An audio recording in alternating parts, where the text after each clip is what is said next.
What's going on as usual? Today's Thursday, April 17th, 2025, the day before Good Friday, which is the day before a long weekend, and Friday night news dumps happened today. And do you know what's also happening today? The English debate. On purpose, of course, right? They did the French debate last night, and the eve of Good Friday, the holiest weekend of the year, they do the English debate, and it's pretty interesting. We've got lots and lots of debate stuff to talk about, but there's lots of other things going on too. So Robert Kennedy Jr. is going after environmental toxins to find out what the cause of autism spiking is.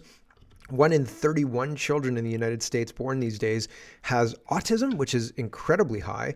What's causing that? And people are concerned because he's not saying vaccines. He's saying, oh yeah, environmental factors. What are the environmental factors? And people are wondering about that. So that's interesting.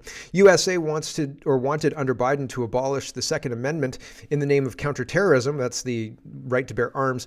And that's interesting. Tulsi Gabbard releases that document, and that's an interesting thing to look at, and we'll talk about that. Doug Ford wants to encourage healthcare workers from the United States, like nurses, to come back and work in Ontario.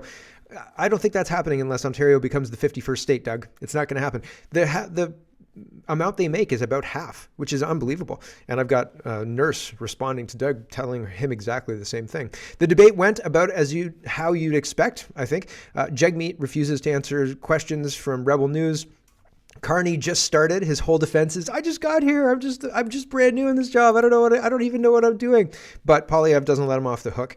And there's a 245% tariff to China. Yikes, right? That's really, really high. And CBC runs cover for the lies they're spinning. So there's a whole bunch of stuff happening. There's lots going on. Let's get to it. First, the Vigilant Fox. We got to start with Bernier was on Tucker yesterday to combat not being invited to the French debate or not being invited and allowed on the debate stage. And that it's good. It's very interesting. Their conversation was an hour and 10.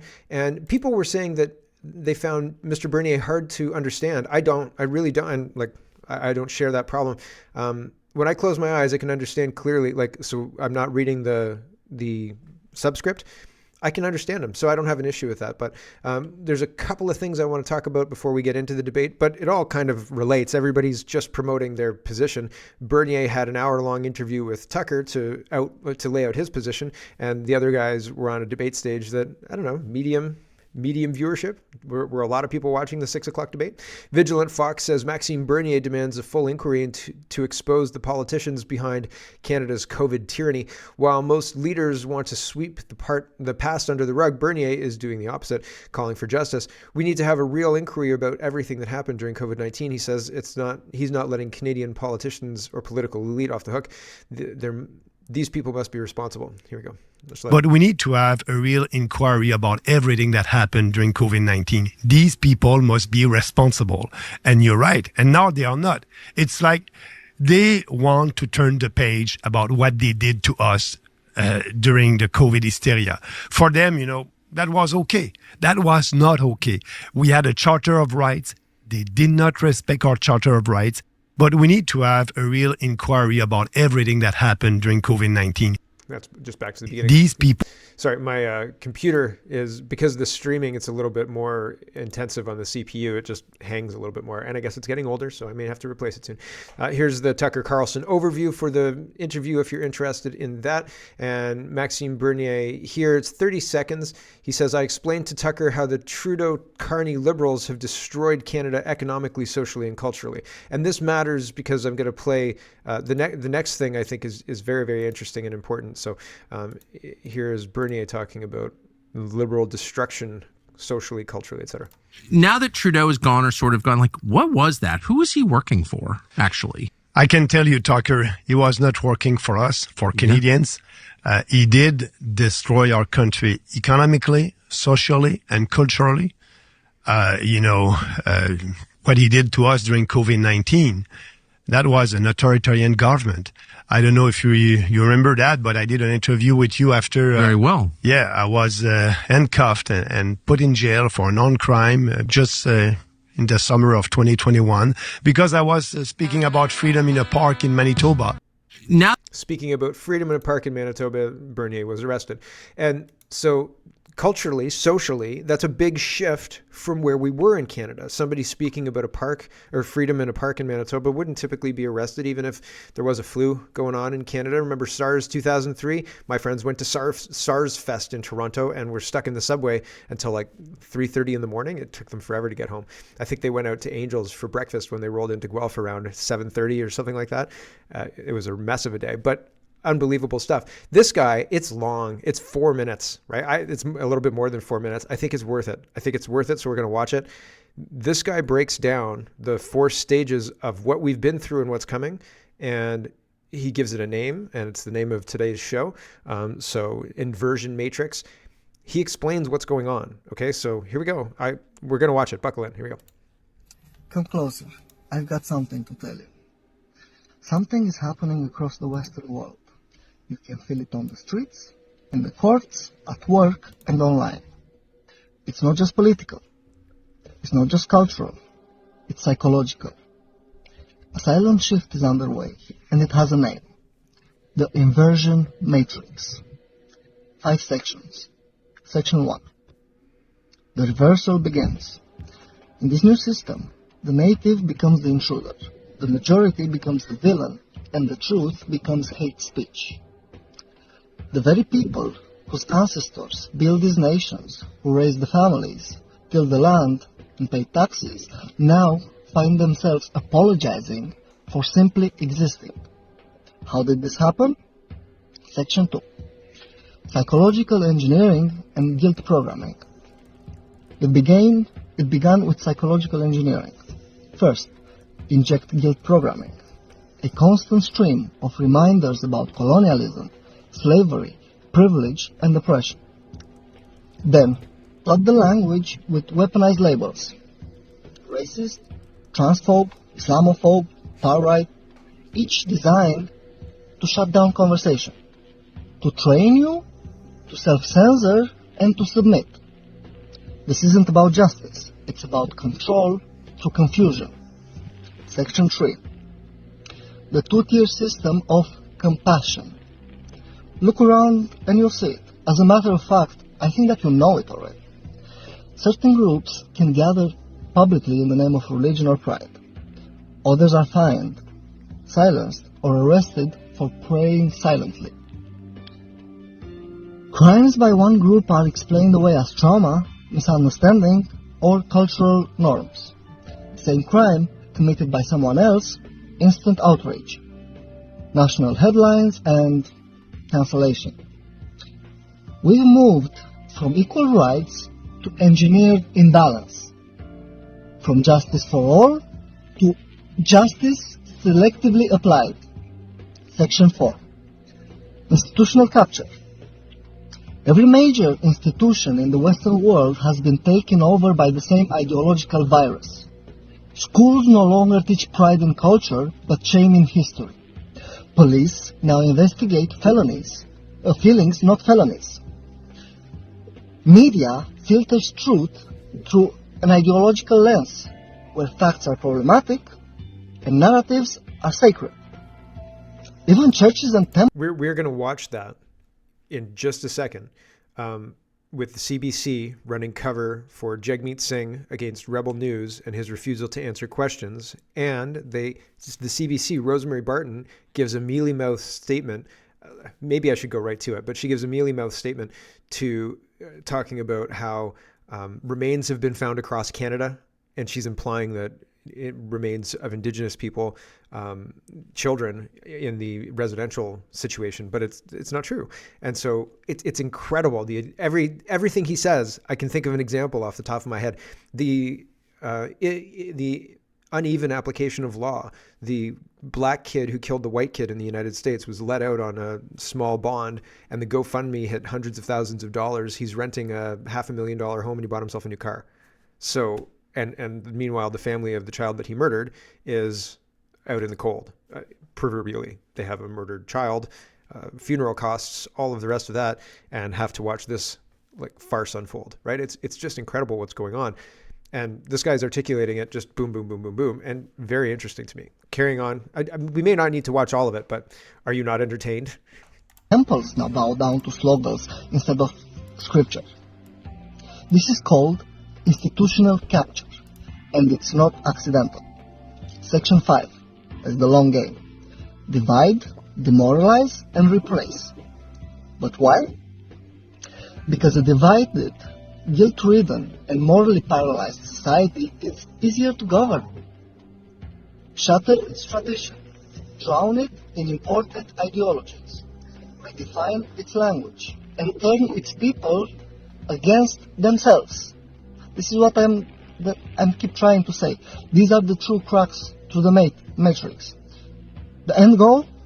Not justice, not harmony, but the population too confused to resist and too fragmented to unite. But let's be clear. This isn't a war between races, or religions, or genders. It's a war between truth and programming. Between those who remember who they are and those who've been rethought to forget. You don't need to hate anyone, but you do need to see. Because the longer we stay silent, the more the inversion matrix tightens. Until what was once solid, identity, family, faith, law, becomes liquid, then meaningless, then gone. This isn't about hate, I repeat. It's about survival. And if you're still listening, it means the program didn't fully work on you. Not yet. Well, not until they clockwork orange us and put us into retraining centers en masse. Here's Bernier talking about, we're moving into the debates now, but we're going to see this inversion matrix in action in a bunch of the debate stuff that I'm going to show you, and I'll try and reference back, but you'll see it. I promise you'll see it. Bernier says, this is a tremendous video of Maxim Bernier. Who can prove him wrong? He says the liberals and the conservatives are both pandering, and they're trying to make this election about Trump. Here he goes. This is from Tucker yesterday. The liberals and the conservatives are pandering to these ethnic communities for votes. Polyev said we need to have 250,000 foreigners a year, plus international students, plus temporary foreign workers, plus refugees. That will be about 1.5 million foreigners over 3 years. That is mass immigration. In the middle of a mass immigration crisis, we cannot afford that. Who's paying him to do that? No one in Canada is benefiting from this, so why would Polyev and Trudeau be embracing the same policy that everyone hates and is destroying Canada? Yeah, you have a point there. 70% of the population in Canada are saying no to mass immigration. So that's an ad for Tucker's interview. It's good, but Bernier is talking about mass immigration. Everybody and their dog is talking yesterday about immigration, but immigration has been removed from the English debate tonight, unfortunately, I guess, but they don't want to talk about immigration. So it's interesting that it got kind of a medium spotlight yesterday. Canada Proud says how the French debate is going so far, and it's Mark Carney with his crooked mouth thing that he does. And here is Larry Brock, and Larry Brock is pointing out that Mark Wiseman says 100 million Canadians by 2100 may not be federal policy, but it should be, even if it makes Quebec howl. And Larry Brock says this is one of Mark Carney's top advisors. He founded the Century Initiative, a lobbying group that wants to increase Canada's population to 100 million. Carney hired him despite the lost Liberal decade of shattering Canada's immigration consensus. Carney will continue the Liberals' reckless immigration policies. A Conservative government will fix our immigration system and oppose the radical project of the Century Initiative. So in the Inversion Matrix video, he was talking about disrupt, divide, and replace. That's part of it. That's part of it. Replacing the population, which we are watching in real time, is part of it. Michael Barrett is pointing this out as well. This is another conservative candidate this time around, former minister, and he says Mark Carney's top advisor founded the Century Initiative, a lobbying group with the goal to increase Canada's population to 100 million. Canada will continue the lost Liberal decade of shattering Canada's immigration consensus. We can't afford a fourth term, or Carney will. We can't afford a fourth Liberal term. Yep. Well, I mean, the globalists are destroying the place. That's what's going on. Table Salt says, wow, knockout punch by Blanchette on Carney. He interrupts Jagmeet Singh, Blanchette does, and out of the blue, and says the co-author of the Century Initiative and 100 million migrants is Mr. Carney's advisor. So, okay, random, but yep, Temporary foreign workers are often victims of power abuses. We would restrict the use of workers who are exploited by major corporations. The Centre Initiative was 100 million immigrants in Canada before the end of the century. Dominic Barton, a parliamentary committee, said that they did not take into account the uniqueness of Quebec, and one of the two co-authors of the Centre Initiative and 100 million people is now one of Mr. Carney's close advisors. Yep. So pretty wild stuff that all of these things are lining up. Here's Mark Carney saying, Canadians love immigration. Canadians are ready for more immigration. We want immigration. This is from the debate, April 16th, French debate. Here we go, Mark Carney. And I'd like to say that Canadians, Quebecers, and all Canadians, they want to welcome immigrants. There's no problem with Canadians' attitudes here at all. It's the responsibility of all of us to increase our capacity to welcome newcomers. And I'd like to say... Increase our capacity to welcome newcomers? How about no? How about big fat no for me, dog? Leah says immigration, the number one issue in Canada right now, has been quietly scrapped from the English language leaders debate on Thursday. I'm shocked. That's my shocked face. Nope. Nobody wants more immigration, but it's part of the inversion matrix, and it is part of the plan to bring us to that 2030 globalist goal, right? That's what they want. Gov.exe says Mark Carney admits that counter tariffs will raise Canadians' living costs. His plan is to collect tariff revenue from Canadians and redistribute it to sectors that he deems most appropriate. This is from the debate last night. Although we've heard this rhetoric before, it's interesting that he's doubling and tripling down on this stuff. In the most recent kind of medium or audience that he's had, he's saying very clearly, this is what we're going to do. You wouldn't want to take that saved money and cut taxes with it. No, not like Pierre Poilievre wants to. What? We need to fight in a trade war. We need to fight with counter tariffs. And all the money collected from our counter tariffs will go directly to workers and the businesses that are the most affected by this trade war. They won't be used for tax cuts the way that Mr. Poilievre is going to do. You always want to increase them. You're a liberal. We want to cut taxes. Started as Prime Minister. For a fourth liberal term. I've just started. You were Justin Trudeau's economic advisor. Have you forgotten that? I just started. I just got here. And Poilievre's having none of that and saying, like, what? You've been the economic advisor for years. Western Standard says Poilievre doesn't buy Carney's defense that he just started. You were Justin Trudeau's economic advisor for years. This is a shorter clip of the same exchange. I just thought more context was better. Stephen says Poilievre delivers a knockout punch. Poilievre says the LPC had the worst record for 10 years on so many things: immigration, housing, inflation, criminality. Why do you deserve a fourth mandate? Mark Carney says, I just got here. Poilievre, same ministers, same MPs, same promises, same story. Carney's weakness in French comes out here. He can't defend himself robustly. Language is a tool. I am not strong in French. I would struggle more than Carney's struggling here. I'm not trying to throw shade. What he's doing is hard.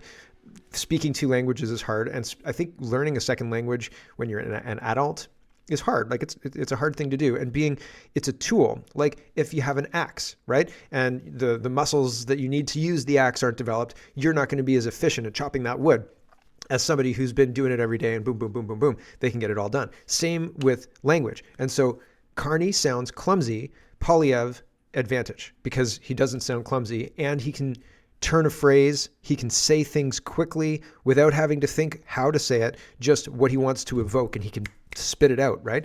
Whereas Carney is saying, like, I just got here. He doesn't have any backup. He doesn't have anything to come out. And there's no 1-2 punch. There's no nothing really. Like sometimes when a French politician is trying to speak English, not that they get turn of phrase wrong or anything like that. Sometimes their accent is too hard or too difficult to understand. But Carney is a processing speed problem, and it's just because he doesn't have the experience speaking French. He lost the French debate because he couldn't respond effectively, and that's what you're going to see here. So here is Poilievre. It's all French, but I think it's very I just basically read for you what they said. He says, why do you have the worst record in 10 years? Why do you deserve a fourth mandate? Carney says, I just got here after a long pause. And it's the pause and the language difference that I want you to hear. And then Poilievre retorts, same ministers, same MPs, same promises, same story. Okay, so listen just to the cadence of the language. It all matters. Here we go. Après cette pire bilan libéral. Mr. Carney, je viens d'arriver. I just got here. C'est comment? Même député, même conseiller, même promesse. Right, so it just seemed weak. And sorry, it was in the wrong section there. The question was a little bit short, but Carney stood there for way too long, way too long. That's way too long, and his response was thin and weak. I just got here. What do you mean? What do you mean the worst record in 10 years? I just got here 5 years ago.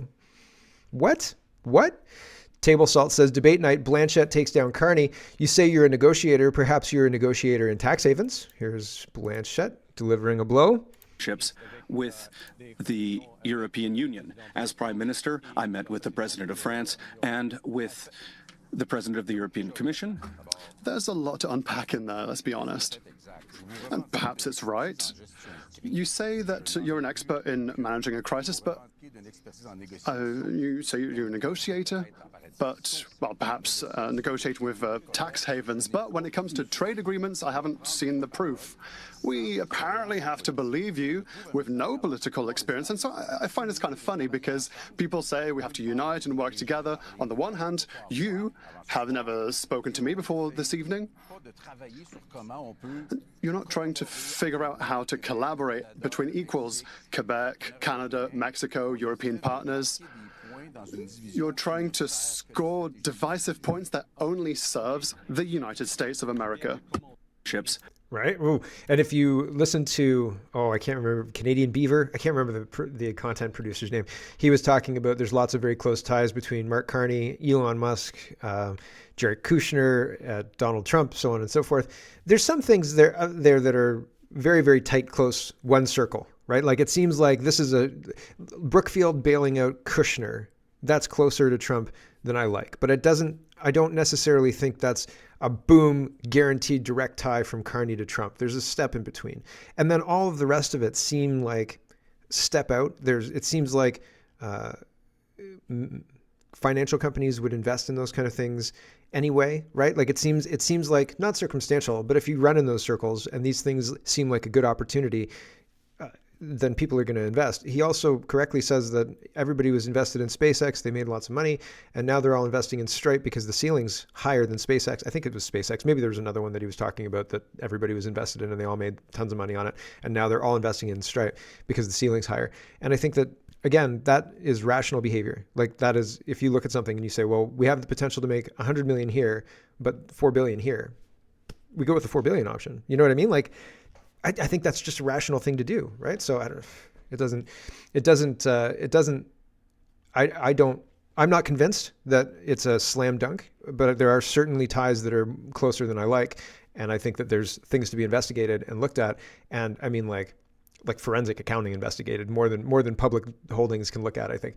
But certainly I think that there's already things that should exclude Carney from being eligible for being the leader of Canada, period, I think personally. Larry Brock says, Liberals support bulk discounts for murderers. It's disgusting and dangerous. Conservatives will end it. We'll use Section 33 of the Charter to restore consecutive sentences for multiple murderers. So like, if you get a 25-year sentence, right now what happens is the 25-year sentence is concurrently served, I think. And if it's concurrently served, then after 25 years, regardless of how many people you've killed, then you can get out of jail, I suppose. And they're saying, we're not going to do that anymore. We're not going to allow that to happen. And I think that that's probably a good use of Section 33. Like if you're going to use it, that's probably a good use. And I'm okay with that. My main concern is using Section 33 to remove people of their rights and then put them into treatment, or using Section 33 to remove them of other rights and putting them into places where they don't want to go, because that can be expanded to not the ne'er-do-wells originally intended, right? And so I don't like that. But having people, if you killed 3 people and you got 3 life sentences, then that equals 75 years, not 25 years served consecutively. I think, right? Does that make sense to you? That doesn't bother me. Does that bother you? Let me know in the comments. That doesn't bother me at all. So moving forward, here's Melissa. She says, I can't believe that this is a legitimate question in a debate for the Prime Minister of Canada. Name one American product that you buy or you no longer buy because of this tariff thing. Elbows up nonsense. You leaders, could you please name me one made in USA product that you no longer buy? I buy my own strawberries. You leaders, could you... Right? That's a dig at Carney, right? Carney doesn't buy his own strawberries. He's got people who do that since becoming prime minister. He's like a billionaire. He's got lots of money. He doesn't have a personal shopper already. Like I would have figured, and I thought Trump would have his own security team. You know what I mean? Like I thought I've got my guys and I've had my guys for 25 years or whatever it is. And like my security team is top notch, right? Like it's weird. And if you're a guy who's Carney's caliber or whatever, you probably have somebody who does your grocery shopping. Do you fire that guy in favor of the prime minister's residence shopper, right? Like, is that personal shopper better than the guy who's been doing it? Maybe. Anyway, Food Professor says, interesting French debate last night. All the leaders pledged not to touch supply management. Wah, wah. I'm not surprised by that though. But it was clear some don't fully understand how it works. One cheeky question asked what American food products they've stopped buying. An amusing moment. As a professor, I feel compelled to grade the leaders. Blanchet, Polyev, and Carney all passed. Blanchet came out on top and was generous in grading, and he says he was generous in grading Singh. His grades: Blanchet 1 with 9 of 10. I don't know about that, because he's just for Quebec, right? It's not like there's no Bloc Québécois party member in Guelph that I could vote for if I thought Blanchet won that, and I thought, oh yeah, he's got some great ideas for Canada. So I don't think that he should be included in a nationwide leaders debate when he doesn't have a nationwide party. Regardless of that, Pierre Poilievre, 8 out of 10. Mark Carney, 7 out of 10. Jagmeet Singh, 4 out of 10. So yeah, Jagmeet Singh's a terrible. Canada Proud says Mark Carney's degrowth agenda would be the end of Canada's economy. This is Poilievre slamming Mark Carney's policies for a minute. Is it in English? The problem, yes. Mr. Carney, is that your party has been in power for 10 years. And in that time, it's not meetings that are going to change things. It's your policies that have blocked resources. C-69, which blocks not just pipelines, but also dams, mines, and liquid natural gas exploration. We have a deal with Europe, a trade deal. The Conservatives negotiated it, but Liberal legislation has prevented development, and you continue to support those laws. Those laws need to be repealed and replaced with laws that will unleash our resources and allow us to export abroad and allow us to become truly economically and talk about that later. Sovereign and have energy sovereignty as well. Seems like the host was trying to shut down Poilievre from being able to talk about developing our own resources and things like that. Juno News says Liberal leader Mark Carney said he would continue funding the United Nations Relief and Works UNRWA, Agency for Palestinian Refugees if elected prime minister. So more money shoveled out the door for nothing, absolutely nothing. Here is Western Standard and Minute 16 talking about international aid, and I think all international aid, all of it. Stop. If we have money to send internationally to help people for random things every single year to the degree where they rely on it and think to themselves, when's that check from Canada arriving? We're being bilked for too many taxes. And so all of it needs to end. Poilievre just says China. So I think all of it. But anyway, here's that part of the debate. Should we cut international aid or not? I'll give you some figures here. $2.1 billion is being given to Ukraine currently. That's a large amount of money for Canada.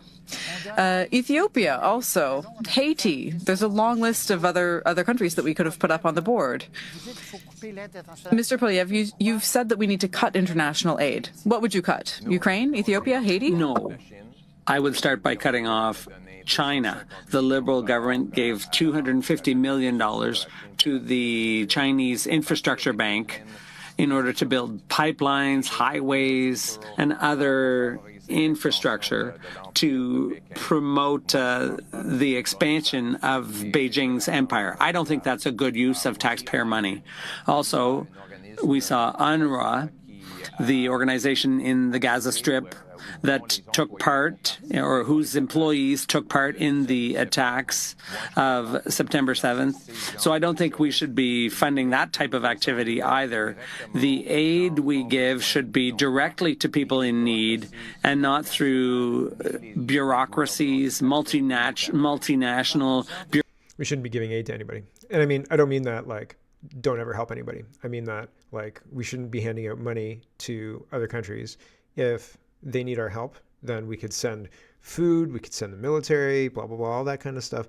But I think like very specific things. Otherwise, you harm other countries' economy. If you give them free food, then the people in the country who are producing food can't compete with that kind of stuff. They go out of business. Like, it's insane. It's basic economics, right? I don't understand money. I'm not a money guy, but economics 101 is not fully understood, I guess. I wouldn't say that I could just, go in and pass that class with flying colors or whatever, probably. But like, it's just common sense for crying out loud. Anyway, Quick Dick says 100% this. I actually haven't listened to this. I was looking for this. I couldn't find where I put it. So I don't know if I agree with 100% this. Let's listen together. I'll tell you if I do after this. Bring your culture, bring your traditions, bring your family, but do not bring foreign conflicts onto our streets. We're going to have peaceful streets again, and we're going to be united. All of us should consider ourselves Canadian first and put foreign divisions behind us. All right. My parents are immigrants. Both of my parents are immigrants. They met in Toronto in the 80s, in the 70s, actually.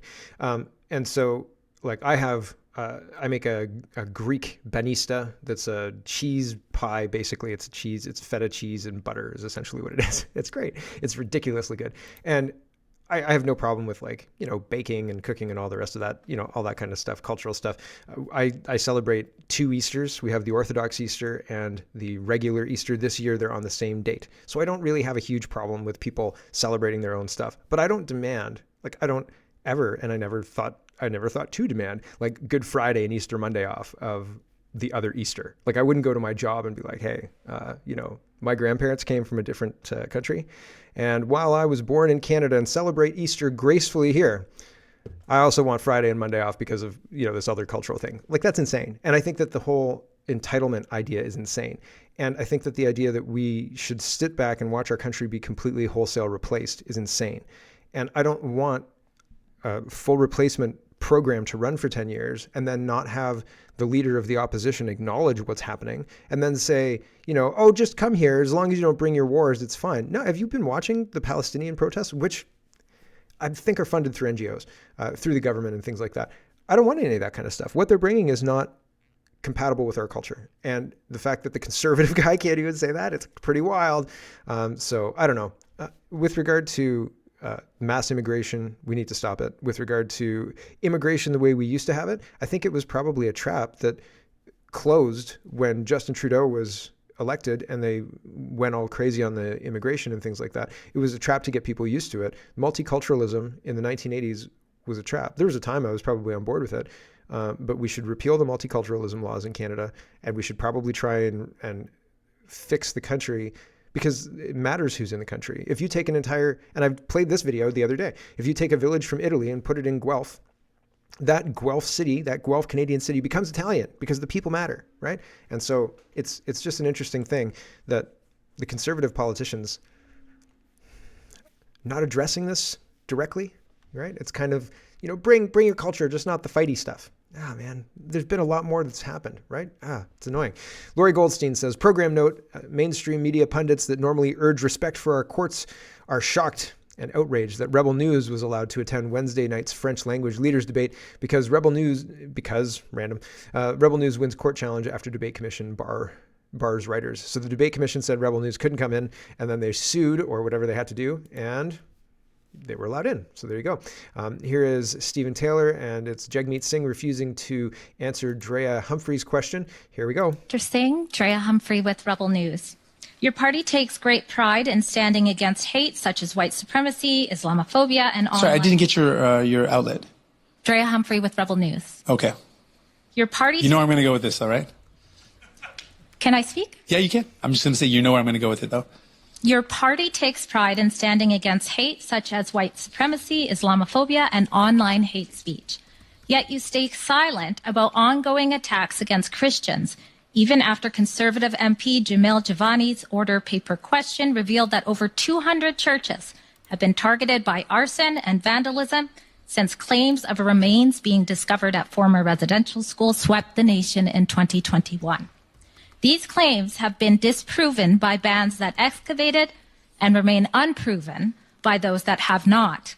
Will you condemn the rise in acts of hate against Christians today and explain what your party will do moving forward to keep Christians safe from hate in Canada? Again, thank you, but I'm not going to respond to an organization that promotes misinformation and disinformation like Rebel News, so no, I'm not going to respond to your question. Please keep the questions and answers short. We're just getting up to the time. The debate guy there was ready to jump in. If Jagmeet Singh started answering that question, he was going to cut it off, right? He made that announcement. He's like, oh yeah, no, not enough time. Can't answer this question. Here's Rosemary Barton doing exactly what the Inversion Matrix guy was talking about. And she's managing what Drea said, because what Drea said was accurate. And now Rosemary Barton is going to inject some misinformation into the correct information that Drea was saying. I think we have to sort of address the elephant in the room.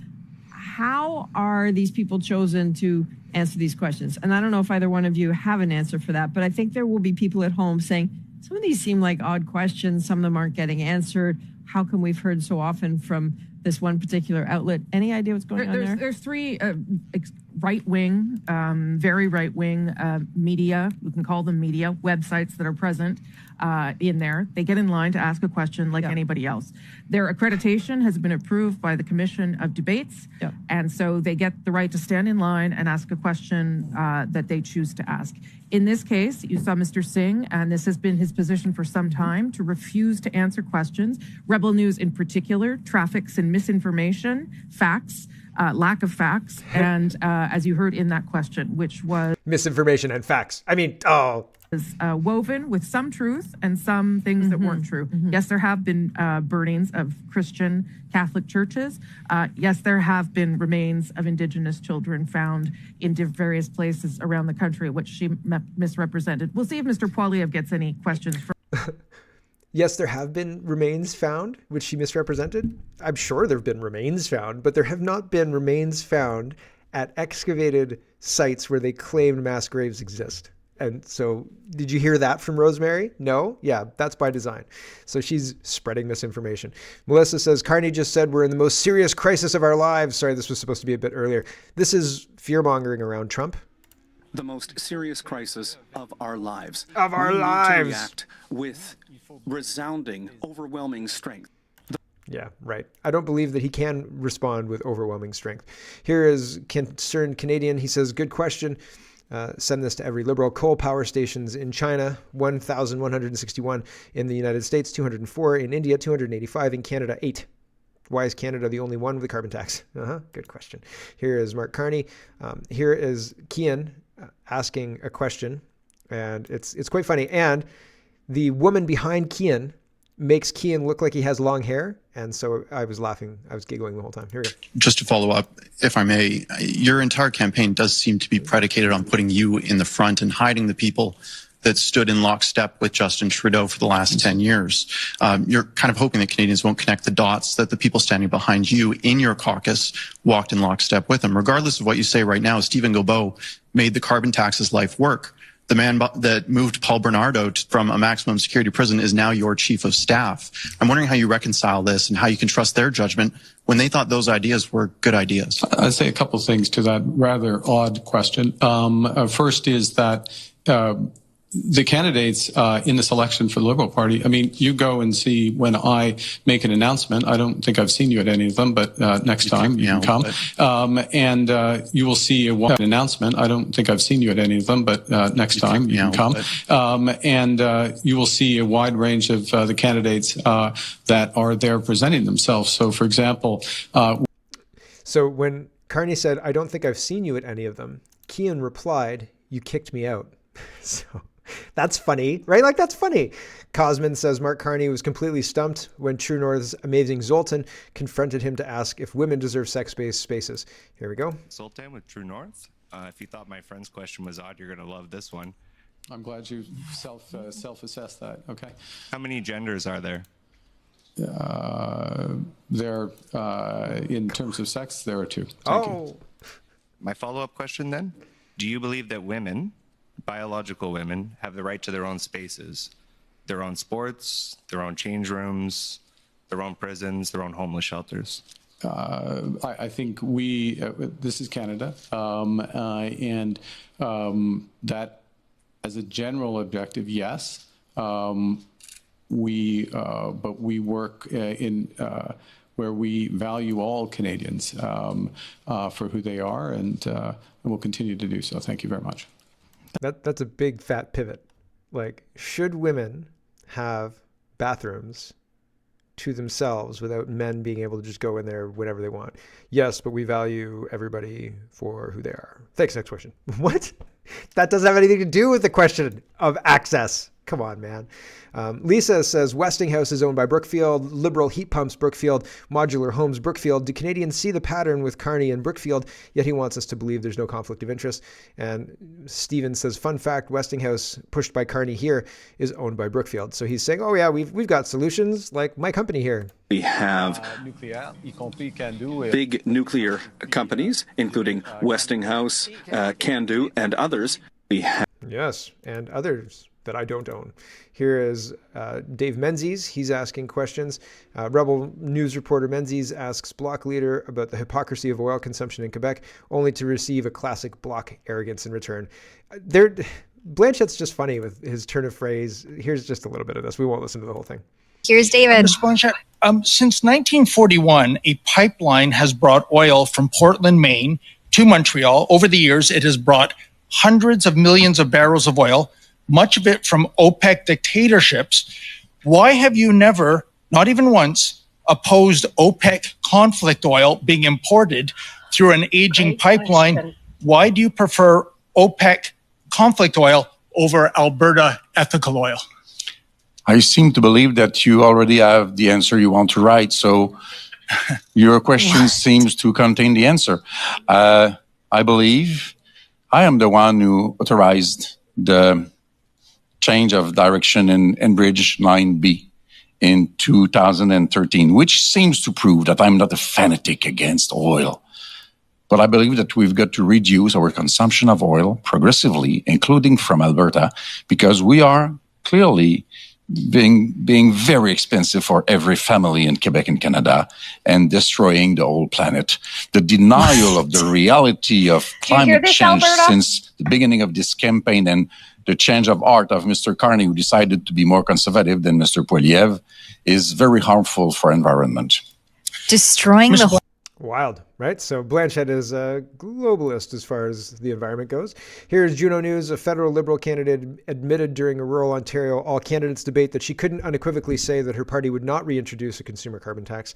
So yeah, we might reintroduce it, say the Liberals. Wild. Brian Passafume says, among more interesting results was that Jagmeet Singh didn't rank first among NDP voters when asked who was running the best campaign, and by an appreciable margin, polling 26% support, Singh tied for second place with, I don't know. So who's running the best campaign? I don't know. Jagmeet Singh, that's the same. Poilievre won with 36%. And that's pretty funny from the NDP, right? Excuse me. Mark Carney won 38, I guess, 38%. So that's interesting, right? Very, very interesting. So pretty wild stuff going on with the campaign. This is actually pretty funny from the CBC, and it's making fun of Carney, and the guy playing Mike Myers sounds like Mike Myers from Wayne's World. So weird. Here we go. Does a better Mike Myers than Mike Myers. Let's go. Oh, Mr. Prime Minister. All right. Excellent. Mike Myers. But you live in the States. You don't live in Canada. Well, neither do you until recently. Touché. That's French for something. I don't do French. Do you remember Mr. Dressup? The children's show on CBC? Yeah, way. Spud. These are some pretty old references. How long have you been out of Canada? Doesn't matter. Who sang Snowbird? Anne Murray. Swing! So you've like no current references at all? This Indigenous songwriter co-wrote Up Where We Belong. Buffy St. Marie? Wow, you really have been out of the country a long time. Mr. Prime Minister, can I ask you a question? Is it about my blind trust? No. Then fire away. Do you know who Drake is? Duh. The wheelchair guy from Degrassi. How many territories are there? 2. Yukon and the Northwest Territories. A Nunavut? None of what? It's a territory created in 1999. No way. Way? But you knew that, right? Pass. Mr. Prime Minister, will there always be a Canada? There will always be a Canada. And will you stay on as party leader if you lose the election? Let's watch the game. Elbows up. All right, elbows up. Good hustle. Come on, let's go. Good puck passing. Sorry, I was in the way. I was in the way. There you go. It says Carney never. So weird, right? So interesting. The CBC's going after Carney. There aren't very many laugh out loud lines, but enough. It made me smile. Anyway, here is something, and I watched this, and I shared it with my Canada Poly chat yesterday, and I said, this feels misleading. This feels misleading. What's your feeling about this? This was a video shared by Canada Proud. It says, young Canadian explains why Liberal victory would be detrimental to her future. Here we go. I know I'm not into politics, but what's happening in Canada is scary. We don't feel safe in our own neighborhoods. Sleeping at night knowing that at any second someone could just break in. Your business. Does she have like a high value vehicle in her driveway? Does she keep, or her parents keep jewelry in the house? Like why are there a lot of people currently outside of the GTA who are worried about break-ins all the time, or no? Because I haven't seen that news if that's happening. Everything you've built for 30 plus years is beginning to hurt. And honestly, I'm scared for my future. I'm scared that I'll never be able to own my own home when I'm older. Even thinking about the future feels hopeless sometimes. You've always done everything you could in your guys' power to give me a better life, to give me and my siblings a better future. Now I'm asking for your help to protect it. Please, vote Conservative. Give Canada another chance. I'm posting this video for my parents, and I'm asking you to do the same. I'm challenging you to all have this. She's reading a script, and it seems disingenuous. Super, super disingenuous. So red flags everywhere on that. I don't believe that's grassroots or genuine. Maybe genuine. Maybe she believes it, I guess. But it seems like she's reading a script, so maybe not even genuine. So lots of weird, crazy stuff going on. The debate happened last night. We're going to have another debate tonight, and then it's going to be Easter, which is crazy. And reminder, tomorrow I'm going to be, I'm 99% sure I'm not going to be able to do a show in the morning, so I'll probably do a show in the afternoon. So I'll be late tomorrow, so keep that in mind. But we have to say goodbye to the stream, so thanks for Hello everyone, thanks very much for watching. This is just a short version of a longer show. If you'd like to get the whole show, you can go over to CanadaPoly.com and sign up for a subscription. Just look in the drop-down tab for Shop and Donate and look for subscriptions, and you'll get immediate access to the full show. Love to see you. Thanks for watching, everybody. Have a wonderful, wonderful